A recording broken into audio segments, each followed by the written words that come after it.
Hoje, em meio à crise gerada pelos descontos indevidos em benefícios do INSS, o presidente Lula enfrenta uma grande pressão para a demissão do ministro da Previdência, Carlos Lupe. Sobre esse assunto é que a gente vai conversar com a Luciana Vedolin, que chega ao vivo novamente aqui no 3 em 1. O que se comenta, Luciana, nos bastidores do Planalto em relação à permanência ou não do ministro Lupe no cargo ainda, hein? Olha, Soraya, o comentário aqui dentro do governo é o seguinte, que seria o melhor dos cenários para a administração federal que Carlos Lupe decidisse deixar o Ministério da Previdência, porque o presidente está com muito receio de fazer qualquer tipo de alteração nesse momento por conta das ameaças, inclusive do PDT, de deixar a chamada base aliada, de também romper com a administração federal.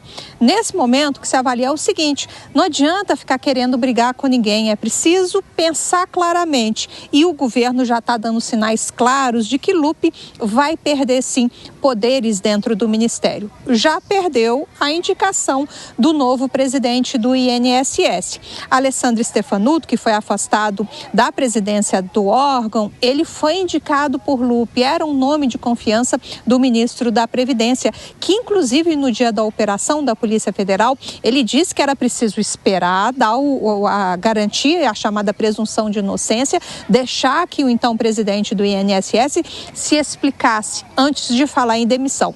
No fim do dia, Stefanuto estava demitido pelo próprio presidente da República. O que aconteceu ontem, inclusive, foi que Lula, sem consultar Lupe, sem consultar o PDT, escolheu ele pessoalmente o novo presidente do INSS. Isso desagradou o ministro da Previdência, desagradou também o PDT, que alguns aliados de Lupe afirmam, inclusive, que ele nem conhece o novo presidente do Instituto e que isso aí não era o combinado, porque quando foi convidado para assumir o Ministério da Previdência, tinha ali uma combinação de que ele poderia indicar os principais assessores. O governo está mudando nesse momento, ainda há muita defesa do ministro da Previdência e o que se comenta é o seguinte, que pode acontecer igual o ministro das Comunicações, Juscelino Filho, que foi demitido recentemente. Enquanto não houver uma denúncia formal, enquanto não houver um documento mostrando que Lupe realmente teve participação, talvez ele não seja demitido, mas o governo não esconde a necessidade, a tentativa, melhor dizendo, de tentar espremê-lo no cargo e fazer com que ele perca espaço dentro da esplanada dos ministérios.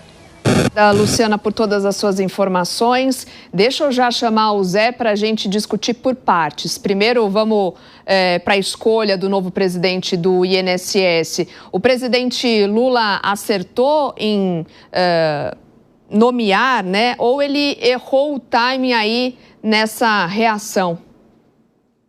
Olha, o governo está centrado aí no discurso público, e a gente vê isso claramente entre líderes e tal, de dizer o seguinte: o presidente Lula é que tirou aí esses responsáveis pelas irregularidades e o roubo dos aposentados, né? Foi o governo que fez isso, não foi, né? A Polícia Federal investigou, o Tribunal de Contas da União lá atrás, há 2 anos atrás, já tinha peritos lá indicando que existia problema nisso aí. A Controladoria, que é o governo, né, que a Controladoria Geral da União, quando encontrou a Polícia Federal de lá na frente, já investigando e prendendo gente. Então, assim, é uma situação que não é só do governo. Mas o discurso que me fez o ministro foi de tal forma que, o senhor está apoiando a CPI no Congresso, então, né? Se o senhor defende de uma maneira tão veemente que seja investigado e punida, ele não. A CPI não, porque tudo que já tinha que ser investigado já foi, não foi. As informações que chegam ao Congresso Nacional e que serão objeto da CPI são de que o processo é mais profundo, que é muito mais, e que já existem outros processos que indicam que há problemas também nos empréstimos consignados. São empréstimos à revelia dos aposentados e descontados. Às vezes o aposentado nem sabe, aparece um empréstimo lá, né, na conta dele. Então, existem outras evidências de que as irregularidades estão em outros pontos. Por outro lado, o Carlos Lupe já não é ministro da Previdência integral. Esta é uma função de ministro da Previdência de nomear o presidente do INSS.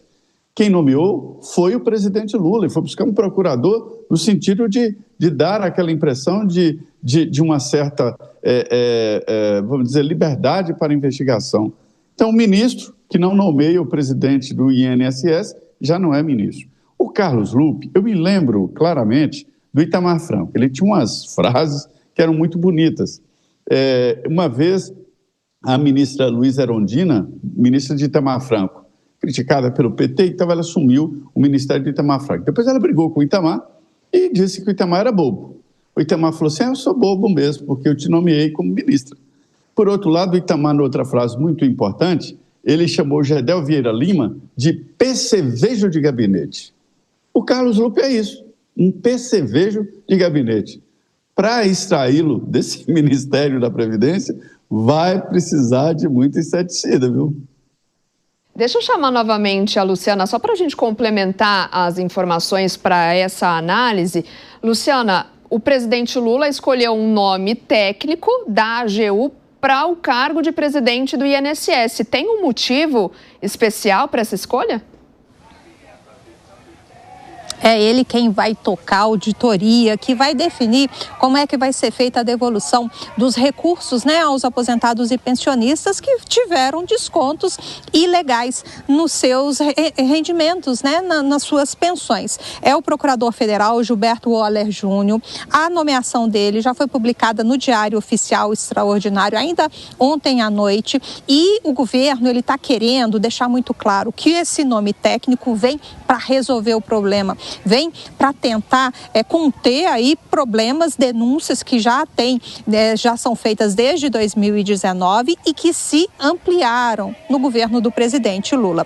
Ele entrou no serviço público, só para a gente ter uma ideia, como procurador do INSS em 98. Ocupou cargos na Controladoria Geral da União e na também Advocacia Geral da União. Olha, ele trabalhou no INSS, ele foi corregedor-geral do INSS, procurador, subprocurador-geral do INSS, na Controladoria Geral da União, ele atuou na função de ouvidor-geral da União, resolve problema, e é isso que o governo precisa nesse momento, e também foi corregedor-geral da União de 2019 a 2023. Na AGU, onde ele estava até ontem, ele era corregedor da Procuradoria-Geral Federal, e por isso o governo diz o seguinte, que é ele quem vai ajudar a Controladoria Geral da União a traçar uma estratégia para encontrar uma forma de devolver esse valor para os aposentados. Um desafio e tanto para a administração federal, porque vai ter que ser passado um pente fino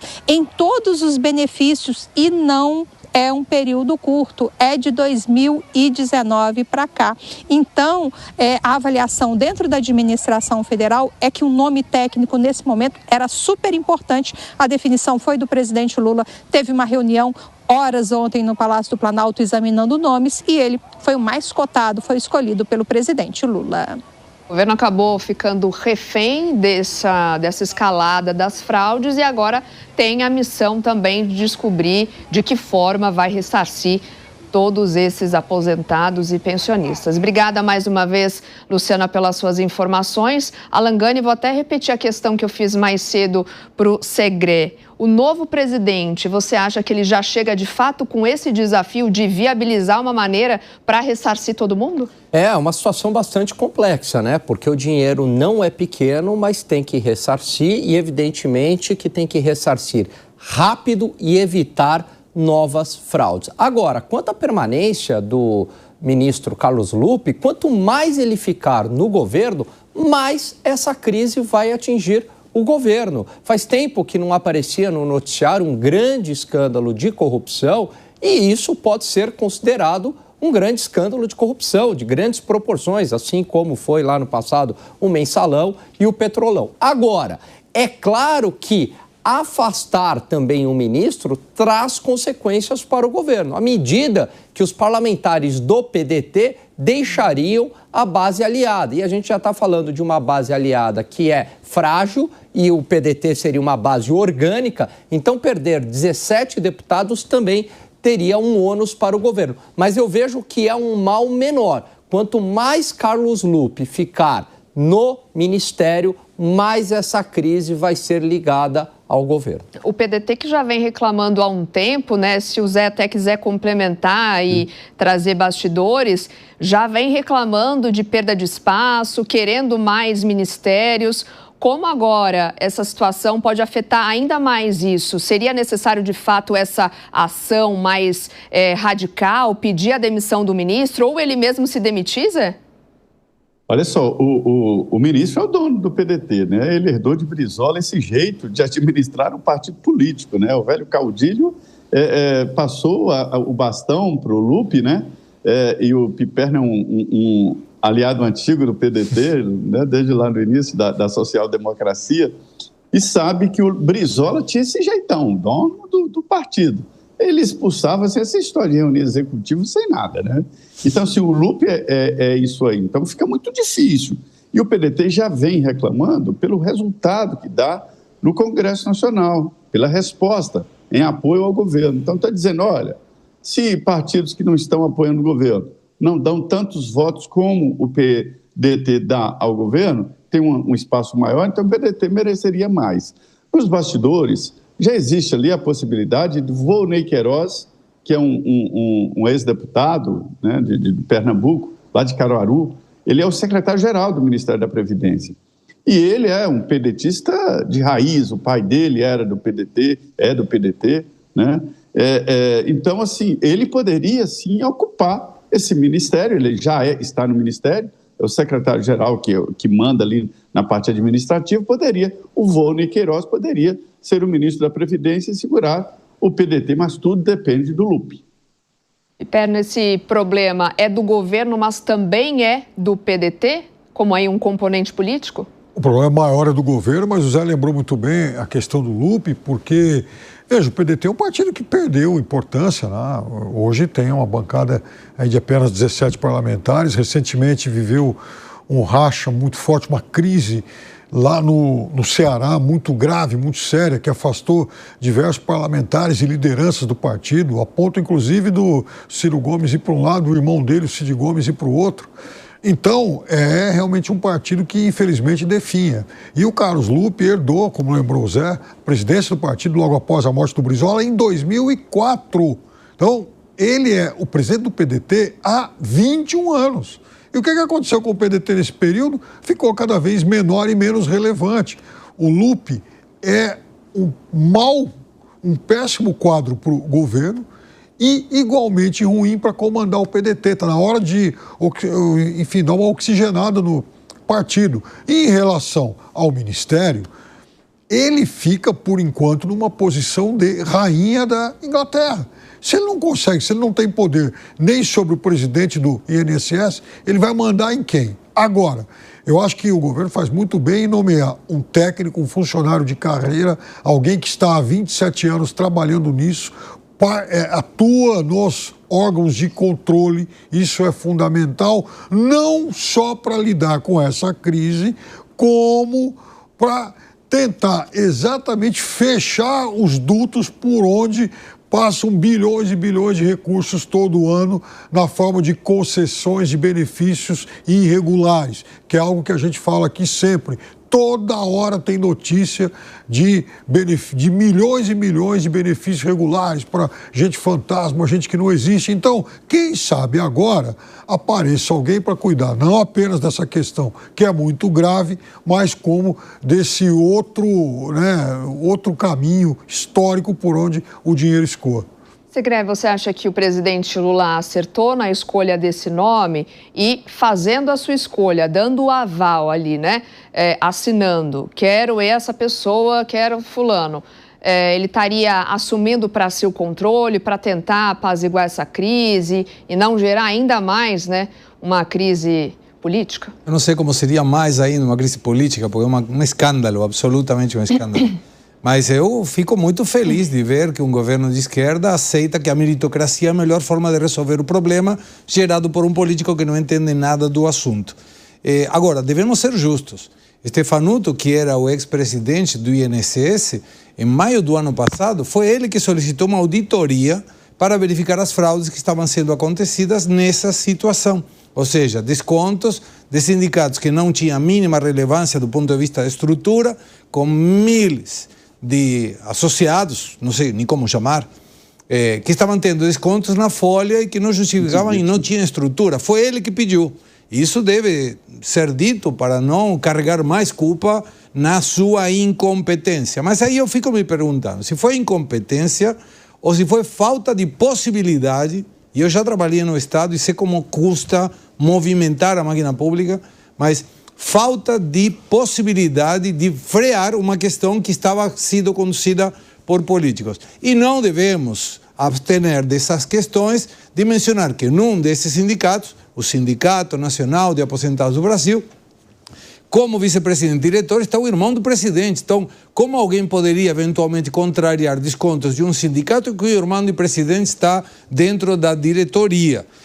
Agora, era uma questão muito clara, era só pegar indicadores. Quantos descontos começaram a ter desde 2016? 300 milhões, subiram para 500 milhões, se mantiveram estáveis entre 500 e 700 milhões no 2022.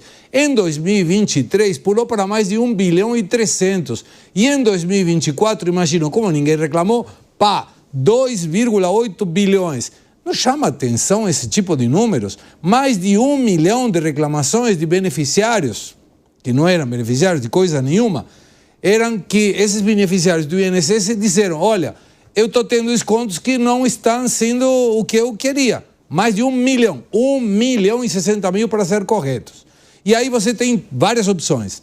Uma, Meu INSS, aplicativo do celular. A outra, indo no site do INSS. Outra, indo na agência do INSS ou ligando para 135. Quando essas pessoas reclamavam, Soraya, falaram, não, você tem que vir pessoalmente. E quando chegava pessoalmente, algum incompetente ou corrupto do INSS falava, não, você tem o direito de pedir a restituição pela via judicial. Vai pagar um advogado uma pessoa que está reclamando porque descontaram 30, 50, 80 reais? Então, tem que ter CPI sim, tem que investigar sim, e tomara que o ministro Lewandowski tenha falado a verdade quando falou que vai colocar a todo esse mundo na cadeia. Não importa se tem irmão de quem seja, por favor. Se tem corrupto aí, direita, esquerda, horizontal e vertical, na cadeia, por favor. Agora, cada um de nós vai ter que pôr 30 reais para devolver esse dinheiro. 6,3 bilhões dividido 210 milhões dá 30 reais por pessoa. É fácil de responder de quem é a culpa dessa farra do INSS? A CPI talvez consiga investigar mais a fundo, saber para onde esse dinheiro foi, quem é que usou, de que maneira, enfim, e responsabilizar, né? Mas a parte desse dinheiro já alguém foi gasto. Ou várias. Com certeza caso, já foi gasto, mas isso aí sim é organização criminosa. Isso assim é formação de quadrilha, porque não é uma pessoa só. Sim. É várias pessoas. Todos os diretores de todos os sindicatos que não tinham estrutura, não prestavam serviço de nada, de sepelho, clube, academia, plano médico, e que não tinha nada disso, todo mundo na cadeia. Retira o dinheiro de todo mundo e tenta recuperar o que for. Agora, depois vai aparecer. Se o INSS, o governo, através do Tesouro, devolver esse dinheiro, tenho certeza absoluta que vai aparecer uma determinação do Supremo Tribunal Federal tirando esse valor do déficit fiscal. Vai por mim, pode esperar. E aí, falando de CPI, como que deve ser? O que a gente pode esperar de reações, né, em meio a essa CPI, essa possibilidade de instalação de uma CPI, hein, Zé? É uma boa ideia nesse momento mesmo? Sim, a CPI ela é necessária e vai acontecer. Se o presidente da Câmara travar por algum motivo a CPI na Câmara, ela será uma CPI mista. Já existem assinaturas também no Senado Federal para criar CPMI, que é a Comissão Parlamentar Mista de Inquérito, né?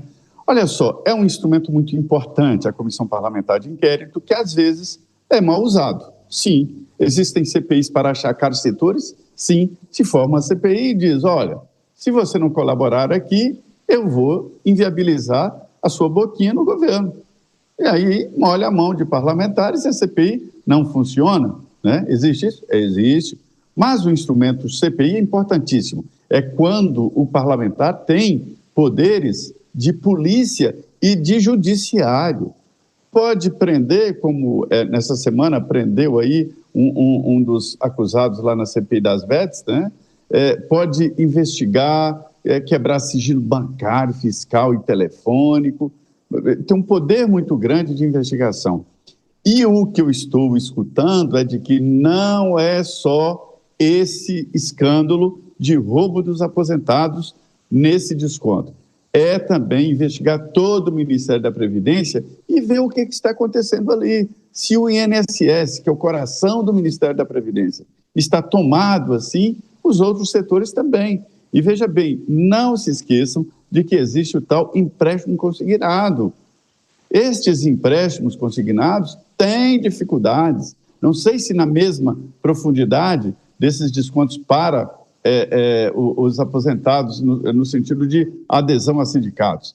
Mas vários aposentados têm procurado o Ministério para dizer que estão aparecendo empréstimos para eles que eles não contrataram. Então, as financeiras que trabalham ali como parasitas do Ministério da Previdência têm que ser investigadas. Essas financeiras estão fazendo empréstimos da mesma forma que descontos para sindicato. Então, não é só isso. É preciso investigar todo o Ministério da Previdência e uma CPI pode fazer exatamente isso. Ô Gani, essa CPI, você acredita que sai ou que não sai? E no sentido de, se fato acontecer, pode encontrar e responsabilizar, entender melhor ou atrapalhar a investigação a partir de agora, se acontecer? Soraya, a princípio, eu sou contra CPIs porque eu entendo que tem outras instituições de Estado que fazem este trabalho. Agora, neste caso, dada a gravidade do caso, eu acho que uma CPI é muito bem-vinda, sim. E eu vejo que há chance de avançar nas investigações. Agora, essa CPI, ela vai ter dois objetivos. Um é esclarecer o caso, quem são os culpados.